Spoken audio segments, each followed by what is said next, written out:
Buenas tardes a todos. El día de hoy vamos a seguir con nuestras clases de patología médica. Vamos a empezar un nuevo tema que es la de la cirrosis hepática. Prácticamente hablar de cirrosis hepática es decir que es una alteración difusa prácticamente en la arquitectura del parénquima hepático, en donde el parénquima hepático es reemplazado por otro tipo de tejido que es el tejido conectivo o tejido epitelial. Prácticamente es una fibrosis extensa de las zonas de los hepatocitos, en varias zonas de los hepatocitos, que también puede dar alteraciones en la circulación hepática. Pero ¿por qué se da esa fibrosis en los pacientes con cirrosis hepática? Se da por diferentes causas secundarias. Una de las causas o la causa más frecuente de esta enfermedad es el alcoholismo, el consumo crónico de alcohol. Lo que produce es la muerte prácticamente de las células hepáticas con el consiguiente reemplazo del mismo con tejido conectivo, ¿verdad? También otras causas importantes de cirrosis hepática es la hepatitis C crónica, hepatitis B crónica, otras enfermedades autoinmunitarias como la colangitis esclerosante primaria, enfermedades metabólicas como la hemocromatosis, el síndrome Buchiari, ¿verdad? La enfermedad de Wilson, que son patologías raras, pero a su vez también predisponen a que el paciente sufra una cirrosis hepática, ¿verdad? Posteriormente, antes del advenimiento de un tratamiento, del tratamiento prácticamente intensivo de los pacientes con insuficiencia cardíaca, también los pacientes con insuficiencia cardíaca pueden tener un cuadro denominado cirrosis cardíaca, que es, por ejemplo, cuando los pacientes tienen mucha congestión hepática y esa insuficiencia cardíaca también produce una disminución de la circulación o disminución de la llegada de sangre hasta el hígado, produciendo isquemia hepática, ¿verdad? De esa forma también la insuficiencia cardíaca puede causar cirrosis, ¿verdad? Hay alteraciones en la circulación hepática debido a que el hígado prácticamente es un lugar donde recepciona mucha cantidad de sangre de la circulación esplénica, ¿verdad? Entonces, al hígado ser reemplazado por un tejido fibrótico, va a disminuir, digamos, la distensibilidad de sus paredes, distensibilidad de las paredes de los vasos sanguíneos, y va a producir una enfermedad conocida como una hipertensión portal. El aumento de las presiones que debe hacer la vena porta o el sistema circulatorio esplénico para que la sangre llegue hasta el hígado. Esa hipertensión portal a su vez tiene varias consecuencias, ¿verdad? Una de las consecuencias es la ascitis, que es la fuga de líquido en el espacio peritoneal, ¿verdad? Produciendo ascitis.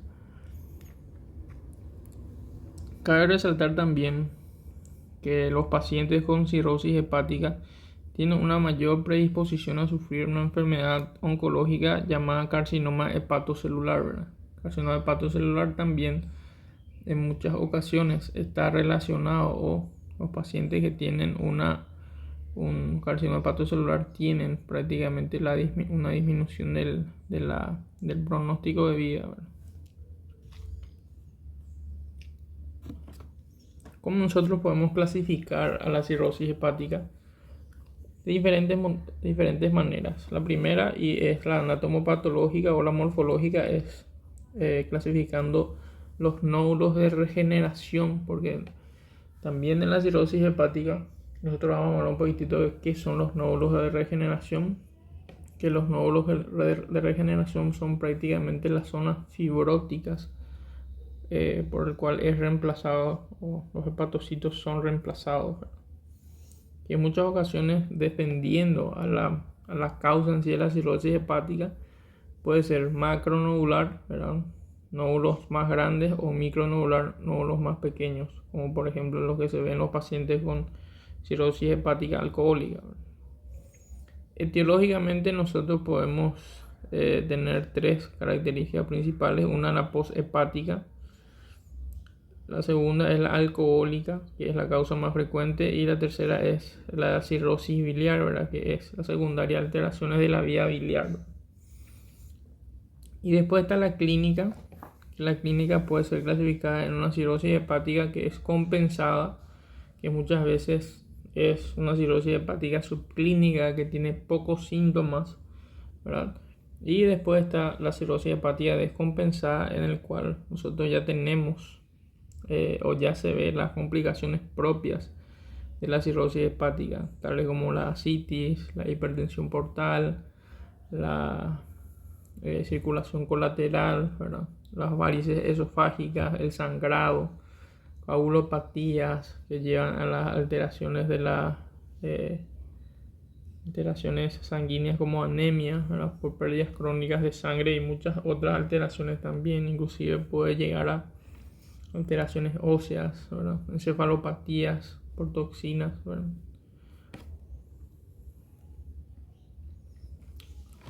Estos son prácticamente toda la mayoría de las causas de cirrosis hepática, ¿verdad? La más frecuente es el alcoholismo. Esa es la que más vamos a estar hablando también. Después está la de causas virales crónicas, ¿verdad? Hepatitis B y hepatitis C son las que causan más cronicidad, ¿verdad? Después están las hepatitis autoinmunitarias, ¿verdad? La esteatohepatitis no alcohólica o el hígado graso, ¿verdad? Secundario en muchos casos al consumo crónico de alimentos con mucha cantidad de lípidos o alimentos con mucha cantidad de azúcar, y ese azúcar se transforma generalmente en triglicéridos que se van y se depositan en el hígado formando la esteatohepatitis no alcohólica, ¿verdad? Después están las de causas biliares, puede ser la cirrosis biliar primaria, la colangitis esclerosante primaria o la colangiopatía autoinmunitaria. Una causa más infrecuente es la cirrosis cardíaca por insuficiencia cardíaca. Después vienen las causas raras por hepatopatías metabólicas hereditarias como la hemocromatosis, que es un exceso de depósito de hierro en el organismo debido a que hay mayor cantidad de absorción de hierro que de eliminación de hierro. La enfermedad de Wilson, que tiene que ver muchas veces también con el depósito de cobre en el organismo. La deficiencia de alfa-1 que tiene muchas veces también relación con una enfermedad pulmonar obstructiva crónica. La fibrosis quística con alteraciones pancreáticas y pulmonares también, y la cirrosis criptogénica o criptógena, que son prácticamente enfermedades, son cirrosis las cuales son idiopáticas, en las cuales nosotros no podemos de alguna manera decir, constatar o objetivar alguna causa de esta cirrosis. Bueno, en relación a la etiología alcohólica, nosotros podemos decir que es la causa más frecuente de cirrosis.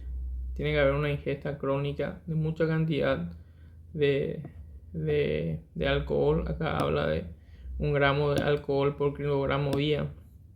Eso también está en relación con qué graduación tiene el alcohol. Si es una cerveza, si es un vino, si es un whisky, si es brandy, si es ron, ¿verdad? ¿Qué graduación tiene la bebida alcohólica? Y de acuerdo a la graduación también se va potenciando el efecto, ¿verdad?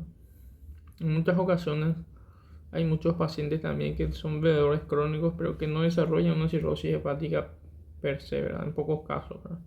Porque también podemos decir que en la cirrosis hepática predominan los factores genéticos, una predisposición genética o una predisposición fisiológica a tener la cirrosis hepática. Después están otras etiologías como las poshepáticas y las criptogénicas. Las poshepáticas tienden a ser más macronodulares, prácticamente como les dije, la cirrosis criptogénica o criptogámica se utiliza a los pacientes que tienen una etiología prácticamente idiopática. No se sabe a ciencia cierta de cuál es la causa de la cirrosis, ¿verdad? Podemos decir que en menos del 15% de los pacientes con hepatitis C evoluciona a una cirrosis, y del 5 a 10% de los pacientes con cirrosis presentan hepatitis B también, ¿verdad? Hay diferentes grupos de riesgo en en estos tipos de pacientes, pero los pacientes que se inyectan o que comparten drogas por vía intravenosa, por el riesgo de sufrir hepatitis B, hepatitis C. Las personas también que tienen múltiples parejas sexuales, que esto también aumenta el riesgo de sufrir hepatitis B, hepatitis C, porque sabemos que estas infecciones son predominantemente transmitidas por relaciones sexuales, ¿verdad? Los pacientes homosexuales también, y en relación a los homosexuales con un mayor riesgo de hepatitis B, hepatitis C, y también hay un riesgo aumentado de cirrosis hepática, y las transfusiones de sangre por el riesgo también del contagio de estos virus, ¿verdad? En relación a la colestasis crónica, prácticamente la colestasis crónica cuando hay una lesión o obstrucción crónica de los conductos biliares, ya sean intrahepáticos o extrahepáticos, y eso lo que hace es dificultar la salida o la eliminación de la bilis hacia el tubo digestivo, produciendo también lesiones intrahepáticas secundarias a la éstasis de bilis. La éstasis de bilis prácticamente es muy tóxica para los hepatocitos, que en un momento dado inclusive pueden tener una necrosis y una muerte por eso, ¿verdad? Por ello, ¿verdad? En relación a la cirrosis biliar primaria, esta también se caracteriza por obliteración, que muchas veces es fibrosa y es prolongada en el tiempo, de los conductillos intrahepáticos, que también alteran o disminuyen o no facilitan la eliminación de bilis, produciendo una éstasis de bilis y produciendo una necrosis de los hepatocitos. Y la cirrosis biliar secundaria, que es, como dice su nombre, es secundaria a una obstrucción prolongada de los conductos, pero en este caso son extrahepáticos, y muchas veces puede ser secundaria a una tumoración en el coleo, o una tumoración o una litiasis biliar, ¿verdad? Crónica, que impide que haya un paso correcto de bilis hacia el conducto hepático principal, el colédoco, y de ahí hacia el duodeno. La colestasis crónica a su vez puede ser primaria, ¿verdad? Que es la de etiología desconocida. En muchas ocasiones puede ser debida a una etiología autoinmunitaria, que en muchas ocasiones también evoluciona a una colangitis no supurativa de la cirrosis, ¿verdad? Y la secundaria puede ser secundaria otra vez a obstrucciones mecánicas, como por ejemplo la litiasis biliar. Puede ser, por ejemplo, secundaria a una tumoración ampular del duodeno, del páncreas o de toda esa zona que impida que haya una correcta circulación biliar, ¿verdad? O la atresia congénita, que es la disminución del volumen de manera congénita, por así decirlo, hereditaria en muchas ocasiones también. Y la insuficiencia cardíaca, que prácticamente lo que produce es una congestión, prácticamente el hígado está congestivo, porque recordemos que en la insuficiencia cardíaca, ¿qué es lo que pasa? Hay una disminución de la circulación mayor y menor, ¿verdad? No puede haber una circulación sanguínea, una buena circulación sanguínea. La sangre queda todo en el espacio precardíaco, que queda todo en el pulmón, en el hígado, en los miembros inferiores, produciendo una congestión hepática que puede cronificarse, ¿verdad? Después de ello también lo que produce la insuficiencia cardíaca es disminución de la sangre que llega a los demás tejidos, y también es afectado el hígado, produciendo lesiones isquémicas pasivas. Entonces, en ese caso, por el doble mecanismo puede haber una cirrosis hepática secundaria, una insuficiencia cardíaca, y lo que más se observa una fibrosis centrolobulillar. O sea, esa sería la característica anatomopatológica de los pacientes con una cirrosis cardíaca que menciona el libro. Hay diferentes enfermedades metabólicas que afectan también al hígado. Una de las más frecuentes y que han aumentado su prevalencia y su incidencia es la esteatosis hepática no alcohólica secundaria al consumo crónico de azúcares, de lípidos, de alimentos refinados que tienen mucha cantidad de azúcar. Ese azúcar a su vez se convierten en muchas ocasiones en ácidos grasos que se van y se depositan en el hígado produciendo la esteatosis hepática no alcohólica. Es frecuente ver en pacientes que tengan un síndrome metabólico, que es el síndrome metabólico, pacientes con obesidad, con una circunferencia abdominal mayor a 94 en mujeres, mayor a 102 en varones, pacientes que tienen colesterol LDL aumentado, pacientes que tienen glucosa alterada en ayunas o diabetes, pacientes hipertensos que no manejen presiones adecuadas. Ese es el síndrome metabólico. Y en otras enfermedades metabólicas más raras como la hemocromatosis, donde hay una disminución de la eliminación de hierro corporal total, y ese hierro va y se deposita en los órganos, y uno de los órganos en el cual se deposita es en el hígado, produciendo la hemocromatosis. Y también la enfermedad de Wilson, que es menos frecuente, que es prácticamente el déficit de eliminación de cobre en el organismo, produciendo también depósitos de cobre, y uno de los lugares afines al cobre es el hígado, que también esto puede causar la cirrosis hepática. Los fármacos también son importantes en la patogenia y en la etiología de la cirrosis hepática. Por mencionar los más frecuentes o más estudiados, el metotrexato, que es un medicamento contra la artritis reumatoidea, el metildopa, que es un antihipertensivo que se utiliza en pacientes más frecuentemente embarazadas, ¿verdad? Las isoniazidas, que se utilizan prácticamente en pacientes que tienen tuberculosis, un esquema de 9 a 12 meses de tratamiento, pacientes que consumen vitamina A, pacientes con lotano. Muchas veces los pacientes, lotano es un anestésico que sirve para la inducción de los pacientes que van a ser sometidos a una cirugía general, ¿verdad? Y la amiodarona, que es un antiarrítmico que generalmente se utiliza en pacientes con fibrilación auricular que tengan alteraciones estructurales cardíacas ya establecidas, ¿verdad? ¿Cuál es la patogenia en los pacientes con cirrosis hepática? Prácticamente es una fase avanzada de la mayoría de las enfermedades hepáticas.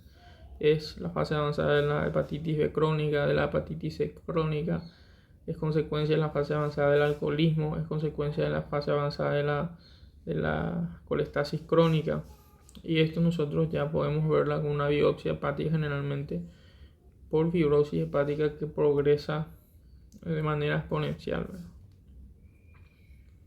Ahora bien, ¿cómo nosotros vemos a un paciente o qué características clínicas va a tener un paciente con cirrosis hepática? Ese paciente que nosotros vemos en consultorio o ese paciente que nosotros vemos en las salas de clínica médica, generalmente, ¿cómo va a venir ese paciente? Generalmente ese paciente puede venir de dos maneras: una cirrosis hepática compensada y una cirrosis hepática descompensada. La cirrosis hepática compensada prácticamente es una enfermedad subclínica que en muchas ocasiones es diagnosticada de manera secundaria a una intervención quirúrgica o una autopsia. En muchas ocasiones los pacientes no saben que tienen una cirrosis hepática hasta que se hace una intervención quirúrgica que no está relacionada a esa enfermedad, ¿verdad? Pueden venir por síntomas inespecíficos, ¿verdad? Pero eso en la minoría de los casos por astenia, que es el cansancio fácil, y la disminución del consumo o la ingesta de alimentos, ¿verdad? Que son las dos características que son muy inespecíficas, porque nosotros no vamos a pensar en un paciente que tenga cansancio fácil y disminución de la ingesta de alimentos. Casi nunca se piensa en una enfermedad hepática, ¿verdad? Porque son síntomas muy inespecíficos que pueden simular cualquier otra enfermedad, ¿verdad? Sí, en muchas ocasiones nosotros ya vemos pacientes con una cirrosis hepática descompensada en fases avanzadas, ¿verdad? Que prácticamente los pacientes ya pueden venir con ascitis. La ascitis prácticamente es el aumento del líquido intraperitoneal, ¿verdad? Produciendo un agrandamiento del volumen del abdomen. Así los pacientes pueden venir por una hemorragia digestiva secundaria a la rotura de varices esofágicas. Esa rotura de varices esofágicas se da a la hipertensión portal y a la circulación colateral en la cirrosis hepática, encefalopatías hepáticas secundarias a toxinas hepáticas que no pueden ser eliminadas por el hígado. porque nosotros sabemos que una de las funciones principales del hígado es eliminar toxinas, ¿verdad?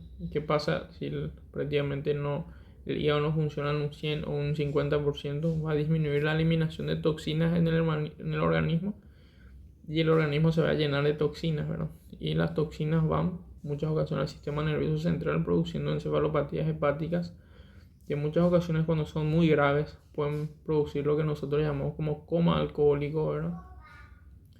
Y ese coma alcohólico es prácticamente potencialmente letal, ¿verdad? El hígado también es una fuente de proteínas, es una fuente de anticuerpos, ¿verdad? Los anticuerpos sabemos que nos defienden ante diferentes infecciones. Cuando eh, hay una cirrosis hepática ya avanzada, prácticamente no se sintetizan muchas sustancias, y una de las sustancias que no se sintetiza más son los anticuerpos, ¿verdad? Y eso puede causarnos infecciones bacterianas graves, como una peritonitis bacteriana espontánea, ¿verdad?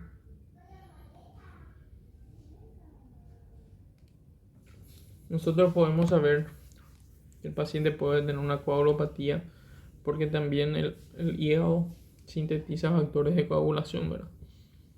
Al no estar en un 100% el hígado, ¿verdad?, por así decirlo, predispone a que haya una disminución de los factores de la coagulación en la sangre, y eso produce que haya hemorragias de piel y mucosas más frecuentemente que en pacientes sanos. También puede haber una insuficiencia hepatocelular que se caracteriza por el depósito de bilirrubina o la disminución de la eliminación de la bilirrubina. Esa bilirrubina va y se deposita en la piel y las mucosas, produciendo el tinte amarillento característico de los pacientes con ictericia. Puede haber también una colestasis, que es prácticamente la disminución de la bilis o la éstasis de la bilis, por en este caso una cirrosis biliar primaria. En ese caso, lo que se observa es el aumento de la pigmentación de la piel. Los pacientes tienen mucha picazón. En algunas ocasiones hablan de que tienen dolores óseos y santelasmas, que son los depósitos de colesterol en la piel. Los pacientes con hepatopatía alcohólica generalmente pueden manifestar también otras características clínicas, como una afectación cardíaca, como una miocardiopatía dilatada secundaria al consumo de alcohol, neurológicas como un coma alcohólico, y pancreáticas como una pancreatitis aguda o una pancreatitis crónica secundaria al consumo crónico de alcohol, ¿verdad? Los pacientes que ya tienen una cirrosis avanzada, prácticamente nosotros le vamos a ver, son los típicos pacientes que tienen las extremidades muy delgadas, pero tienen el abdomen prominente por el líquido ascítico que poseen, ¿verdad? En muchas ocasiones hay una atrofia muscular, prácticamente hay una disminución excesiva de la masa muscular magra, y también pueden tener alteraciones neuropsiquiátricas como la encefalopatía crónica. Entre otras manifestaciones que podemos ver está la diabetes por un exceso de glucosa en el organismo, ¿verdad?, por una hiperinsulinemia, ¿verdad? También pueden observarse estados circulatorios hiperdinámicos por la disminución de la resistencia vascular sistémica, aumento del gasto cardíaco. Eso también produce una disminución de la presión arterial, ¿verdad? Prácticamente esa disminución de la resistencia vascular sistémica también es debida a la disminución de la síntesis de proteínas que tienen un poder oncótico para atraer líquido, para atraer sustancias a nivel intravascular, ¿verdad? Eso lo que produce es que disminuya la presión arterial y que haya un aumento del gasto cardíaco para mantener las presiones arteriales normales.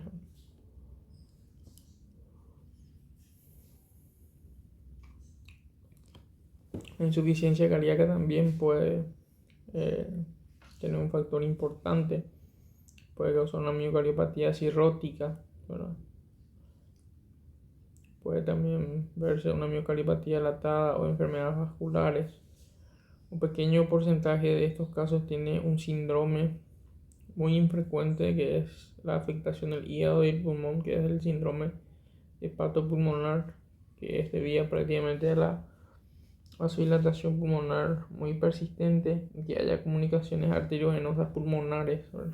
Un shock arteriovenoso que muchas veces lo que hace es mezclar la sangre oxigenada con la sangre desoxigenada, produce una hipoxemia, y esa hipoxemia prácticamente lo que hace el paciente es disminuir la cantidad de oxígeno que llega a los diferentes órganos y sistemas. Una enfermedad o una manifestación clara de eso es la ortodesoxia, cuando el paciente tiene mareos o tiende a caerse cuando está parado.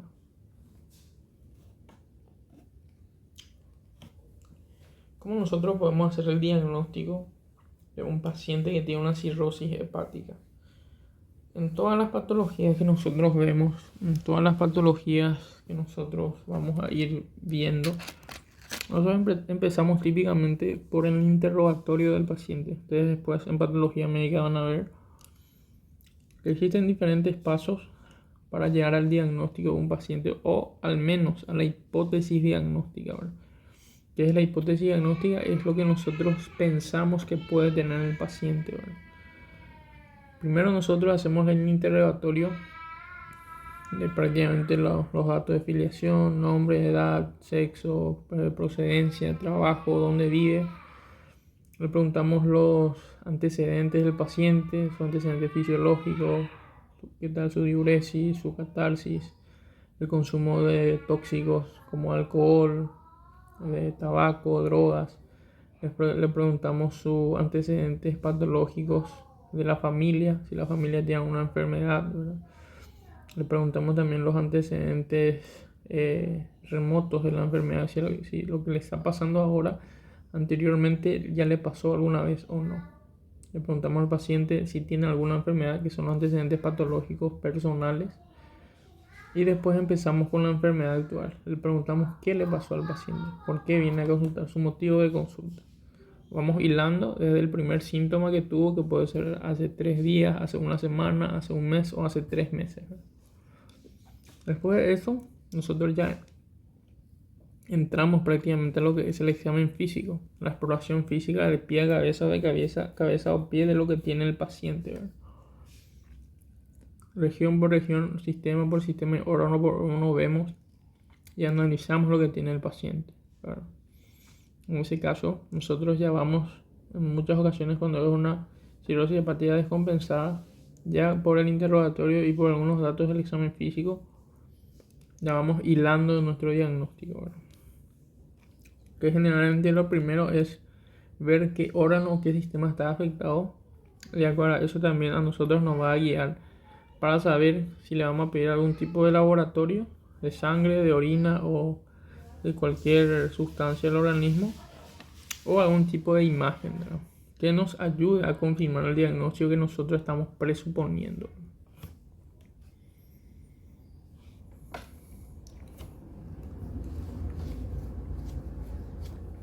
En muchas ocasiones en las fases iniciales puede haber normal o inclusive leve aumento del tamaño del hígado, pero eso son en las fases iniciales, porque después vamos a ver que en la fase avanzada la hepatomegalia suele desaparecer y el paciente tiene un hígado prácticamente muy pequeño, ¿verdad? En muchas ocasiones vamos a ver signos cutáneos, que son por ejemplo las arañitas vasculares, que son las pequeñas venas que nosotros vemos en la piel. La telangiectasia también, que son las venas un poquitito más grandes, ¿verdad? El eritema palmar, que es el color rojizo oscuro de las palmas de las manos. En muchas ocasiones se ve también que el paciente tiene fragilidad ungueal cuando se rompe de manera fácil todo lo que son las uñas, y acropaquia, que son los dedos en palillo de tambor, ¿verdad?, que muchas veces suele ser secundaria a la hipoxemia crónica que tienen estos pacientes. Otros signos de pacientes que tienen cirrosis de origen alcohólico son La hipertrofia parótida, que es el agrandamiento de las parótidas, algunos signos de neuropatías periféricas y una característica importante que es la contractura palmar de Dupuytren, que es lo que se ve prácticamente en esta imagen, ¿verdad? Como que haya una flexión del dedo medio o del tercer dedo por las contracturas.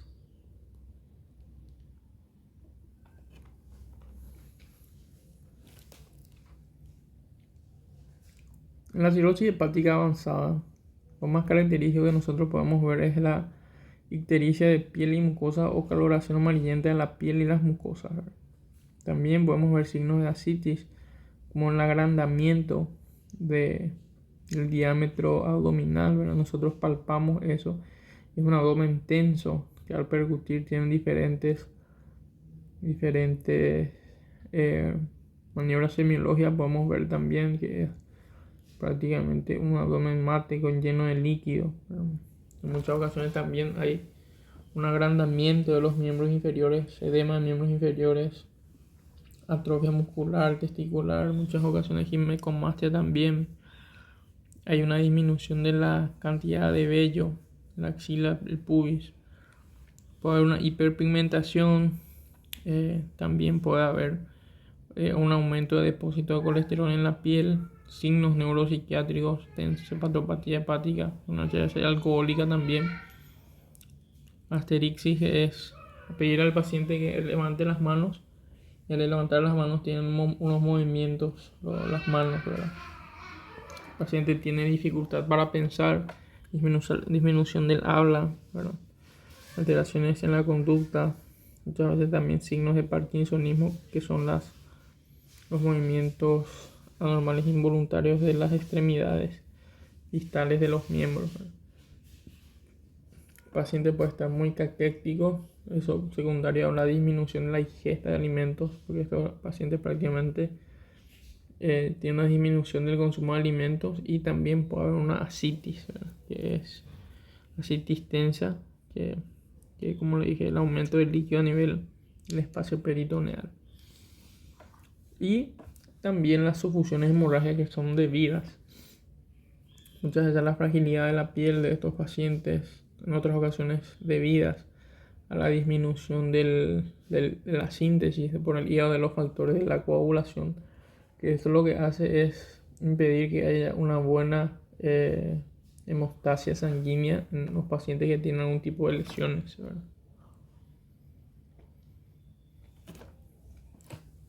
Después vemos las pruebas de laboratorio, ¿verdad? En muchas ocasiones estas son las que nos van a guiar hacia si el paciente tiene o no tiene algunas alteraciones hepáticas, como las GOT o GPT elevadas, la bilirrubina inclusive puede ser normal o ligeramente elevada en pacientes que están en una cirrosis hepática compensada, pero pueden estar muy elevadas en cirrosis hepáticas descompensadas.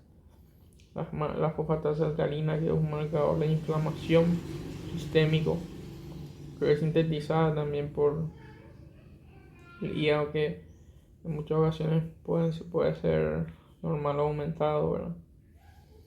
Si es que la fosfatasa alcalina está muy aumentado, hay que sospechar que un paciente tenga un hepatocarcinoma o una cirrosis biliar, ¿verdad?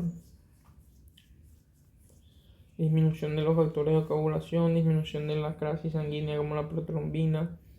Estos pacientes también disminuyen la síntesis de la albúmina, una disminución de la albúmina, disminución del colesterol también, que se va y se deposita en la piel, ¿verdad? Trastorno de la coagulación, y por último, secundaria a las hemorragias frecuentes que tienen estos pacientes, pueden tener anemia. Después seguimos con las pruebas de imagen. Nosotros ya vemos la historia clínica sugestiva, el examen físico es sugestivo, le pedimos laboratorio y también son sugestivos. Ahora queremos confirmar el diagnóstico.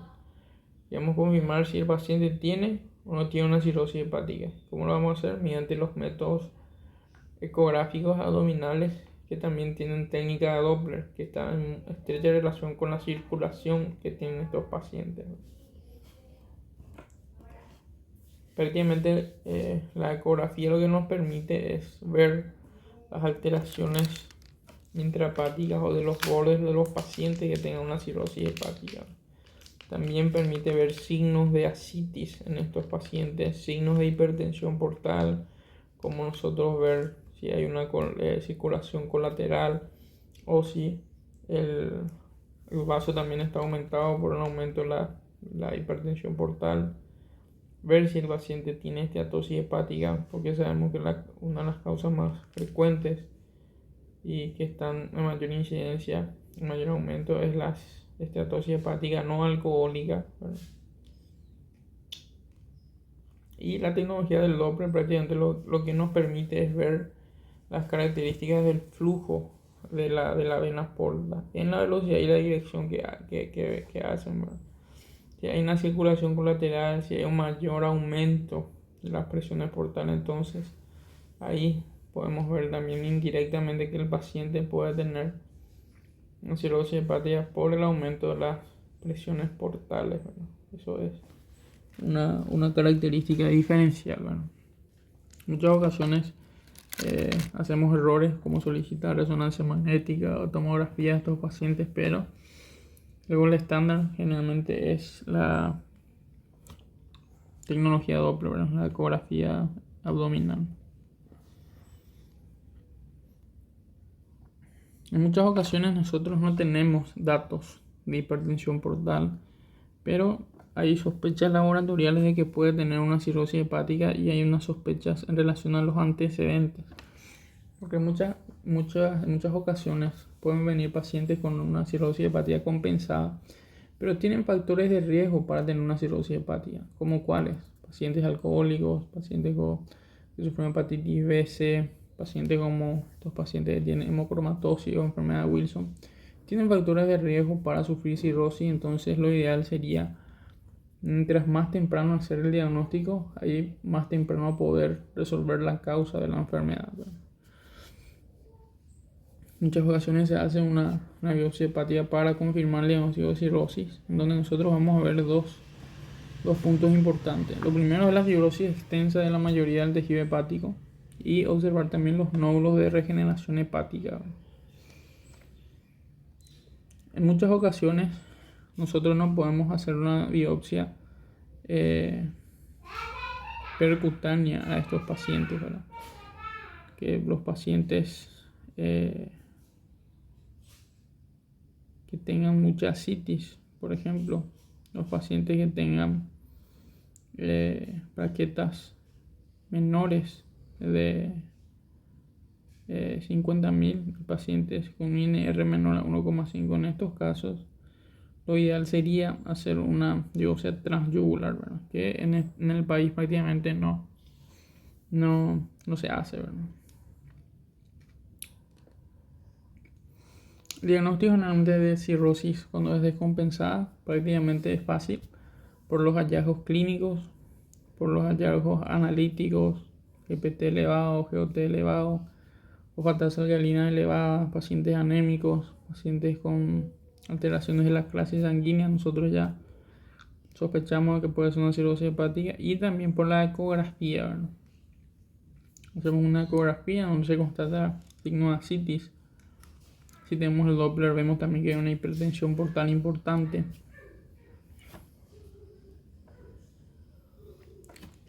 ¿Con qué nosotros podemos hacer el diagnóstico diferencial? Pacientes con insuficiencia cardíaca, pacientes con pericardititis constrictiva, pacientes con el síndrome de Buchari, que son alteraciones de la circulación intrahepática, pacientes con algún tipo de infiltración neoplásica difusa del hígado secundaria a, por así decirlo, una metástasis hepática, ¿verdad?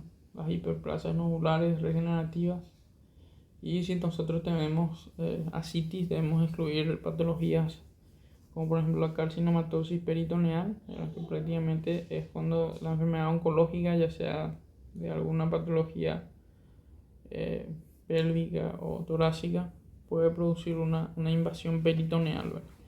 Y también la peritonitis tuberculosa, ¿verdad? Pacientes con tuberculosis que también posiblemente tuvieron una invasión peritoneal En ese caso, esos tenemos que excluir. ¿Cuál es el pronóstico de estos pacientes? Prácticamente los pacientes con una cirrosis hepática compensada tienen un buen pronóstico. El pronóstico de sobrevida es de 50 a 70% a los 10 años. Quiere decir que de 10 pacientes que tengan cirrosis hepática compensada, 5 o 7 va a vivir en los 10 años, ¿verdad? Pero ¿qué pasa con los pacientes que tienen una cirrosis hepática descompensada? Prácticamente se estima que van a tener una supervivencia menor al 50% en los 3 años siguientes. Las causas más frecuentes de muerte en estos pacientes son la insuficiencia hepática, pacientes que pueden producir un shock volémico por una hemorragia digestiva masiva, pacientes con infecciones bacterianas muy frecuentes y en muchas ocasiones llegan al cuadro que conocemos como una septicemia, ¿verdad? La septicemia es prácticamente el mayor grado de infección que puede tener un organismo, el mayor grado de invasión infecciosa que puede tener un organismo, que en muchas ocasiones llega al shock cariogénico con el shock séptico, cuando hay ya una alteración o una inestabilidad hemodinámica, y eso puede llevar fácilmente a la muerte. Tiene una mortalidad prácticamente de 50% en estos tipos de pacientes, ¿verdad? Después está el carcinoma hepatocelular, ¿verdad? Que también puede ser una evolución natural de estos pacientes que tengan cirrosis hepática. ¿Cómo nosotros podemos clasificar a estas enfermedades o esta enfermedad? Existen dos clasificaciones. La primera es la clasificación de Chilpuk, que denota 5 variables laboratoriales y clínicas, ¿verdad? Y después está la clasificación de Mel, que denota 3 variables. En la clasificación de Chilpuk ve los valores de bilirrubina, ve los valores de albúmina, ve los valores de tiempo de protrombina, índice de Quick, si el paciente tiene ascitis o si el paciente tiene algún tipo de encefalopatía. De acuerdo a los puntajes que tiene, el mayor puntaje puede ser hasta 15. ¿Verdad? Esos pacientes tienen una menor sobrevida, ¿verdad? A mayor nivel de puntaje tienen una menor sobrevida. Y después está la clasificación de Mel, que prácticamente lo que ve también es los valores de creatinina, los valores de bilirrubina y los valores de INR sumados a un factor, ¿verdad? De acuerdo a esto, el paciente también tiene una menor sobrevida a mayor puntaje, ¿verdad? Prácticamente esto fue la clase de cirrosis hepática, ¿verdad? Es decir, que la cirrosis hepática es una enfermedad frecuente, es una enfermedad muchas veces silenciosa, como las enfermedades renales, que muchas veces ya en estadios finales nosotros nos damos cuenta de que el paciente tiene esa enfermedad. En muchas ocasiones es importante tratar la etiología, ¿verdad?